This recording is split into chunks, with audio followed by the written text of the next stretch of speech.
ଥାଉ ବାବୁ ଥାଉ, ପିଲାଟି ଆଇଁଷ ଖାଇଲେ କି ଡହଳ ବିକଳ ହଉଛି। ବୁଝିଲୁ ଶୁକୁଟା, ଏଇ ମା ଅଧିଆକୁ 700 ଟଙ୍କାର ବାକି କରି ତା ମାଇପ ଶଙ୍କରା ଦୋକାନର ମଟନ ଦେଇଥିଲା।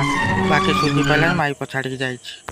ଦାଦି, ସେ ପଇସା ମୁଁ ସୁଝିବି, ମୋତେ ବିଶ୍ୱାସ କର, ମୁଁ ସେ ପଇସା ସୁଝିଦେବି।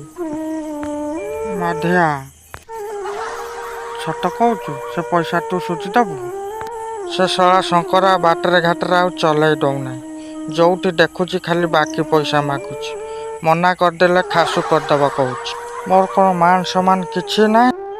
ଥାଉ, ତୋ ପଇସା ମୁଁ ସୁଝିଦେବି ହେଲା। କେମିତି ବିଶ୍ୱାସ କରିବି ତୋ କଥାକୁ?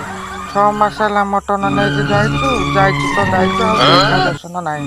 ତୋ ଶଳା ଶ୍ୱଶୁରକୁ କହିଛି ପଇସା ନଦେଲେ ତା ମଞ୍ଜି ମୁଁ ଖାସୁ କରି ରଖିବି। ଶଙ୍କରା, ଇଏ କି କଥା କହୁଛୁ?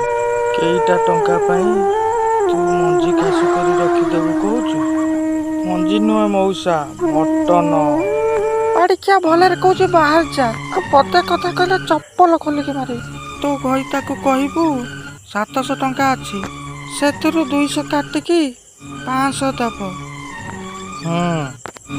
ନା ବାଡ଼ିଖିଆ, ମୋ ପାଟିକି ଆଉ କ'ଣ ହେଉଛି? 500। ବାହାର ବାଡ଼ିଖିଆ, ବାହାର ବାଡ଼ିଖିଆ। ଆରେ ପୁଅ, ବାପା ମଞ୍ଜି ଭଲ ଅଛି ତ? ମୁଁ ସେଇ କଥା କହିବାକୁ ଆସିଛି ମଉସା।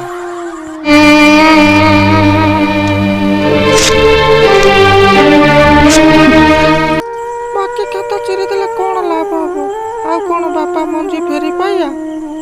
ମୋତେ ବିଶ୍ୱାସ କର ଶୁକୁଟି, ଦିନେ ନା ଦିନେ ମଟନ ପଇସା ସୁଝି ବାପା ମଞ୍ଜି ଫେରାଇ ଆଣିବି ହେଲା।